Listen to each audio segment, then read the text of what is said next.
Hero இங்கே national செக்யூரிட்டியாக இருப்பார். யாருக்கு அப்படின்னா பிரதமருக்கு.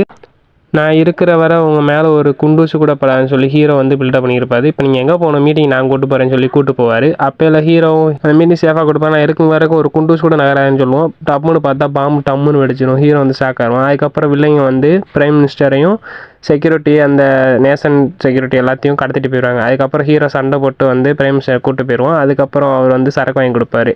உங்களுக்கு எப்படி டிவோர்ஸ் ஆச்சுன்னு கேட்கும்போது ஃப்ளாஷ்பேக்கில் வந்து நாங்கள் இங்கே சந்தித்தோம் அப்படின்னு சொல்லிட்டு லவ் ஸ்டோரி எல்லாமே காட்டுவாங்க. லவ் சீன்ஸ் எல்லாமே கொஞ்சம் மொக்கையாக தான் போகும், ஆனால் நீங்கள் பார்க்கலாம். அதுக்கப்புறம் அவங்க ரெண்டு கல்யாணம் பண்ணிக்கிடுவாங்க. மாமனார் வந்து அவங்கள வந்து சிஓ ஆக்கிடுவார்.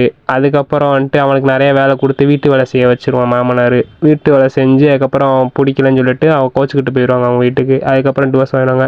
அதுக்கப்புறம் ஒரு ஸ்கூலில் வந்து பிரைம் மினிஸ்டர்கிட்ட கேட்டு ஸ்கூலில் வந்து இதாகி வருவான். ஸ்கூலில் வந்து அவங்க பொண்ணுங்களை இம்ப்ரெஸ் பண்ணுவோம், பொண்ணுங்களை கரெக்ட் பண்ணுவோம்னு சொல்லிட்டு பொண்ணுங்களை எடுத்து கரெக்ட் பண்ணுவான். அங்கே வந்து அவங்க அம்மா வந்துடும், என்ன நம்ம பசங்க வந்து நம்மக்கிட்ட ஒழுங்காக பேச மாட்டேங்காங்களே யாருன்னு சொல்லி பார்க்கும்போது பிடி சார் வந்து ஜாயின் பண்ணியிருப்பான். பார்த்தோன்னே பயங்கரமாக ஷாக் ஆகிடுவாங்க ரெண்டு பேரும். ஷாக் ஆகிட்டு ஏன் இப்படி பண்ண அப்படின்னு சொல்லிட்டு கூட்டு போயிட்டு தனியாக போய் பேசுவாங்க. நீ என்ன தான் பண்ணாலும் என் பொண்ணை வந்து ஒன்றும் செய்ய முடியாது, நீ அவளை கரெக்ட் பண்ண முடியாது, மாமனார் சவால்ட்டு போயிடுவான். அவங்க மாமனார் ஜெயிலேருந்து வந்த ஒரு கைதி வந்து அட்டாக் பண்ணியிருப்பான். அதுக்கு வந்து செக்யூரிட்டி இவன் தான் நேஷனல் செக்யூரிட்டி இல்லை, அதனால் இவனை வந்து புக் பண்ணி இங்கே வந்துடுவாங்க. அதுக்கப்புறம் உடனே வந்து பிரைம் மினிஸ்டருக்கு ஃபோன் போட்டு கேட்கும்போது நான் உங்களுக்கு பெஸ்ட்டு செக்யூரிட்டி தானே அனுப்பியிருக்கேன், one of the best security அவன் தான் அப்படின்னு சொல்லி பிரைம் மினிஸ்டர் சொல்லுவார்.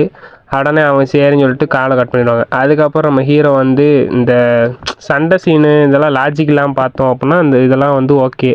மற்றபடி பார்த்தீங்க அப்படின்னா படம் கொஞ்சம் இதாக தான் இருக்கும். அதுக்கப்புறம் வந்துட்டு இவங்க லவ் சீன்ஸு லவ் பண்ணிக்கிட்டு இருப்பாங்க.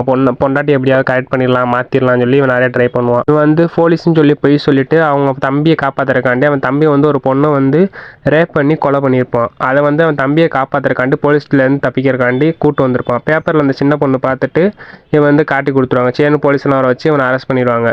போலீஸ்காரன் தான் வந்து இவங்களுக்கு ஹெல்ப் பண்ணியிருப்பான் தப்பிக்கிறதுக்கு.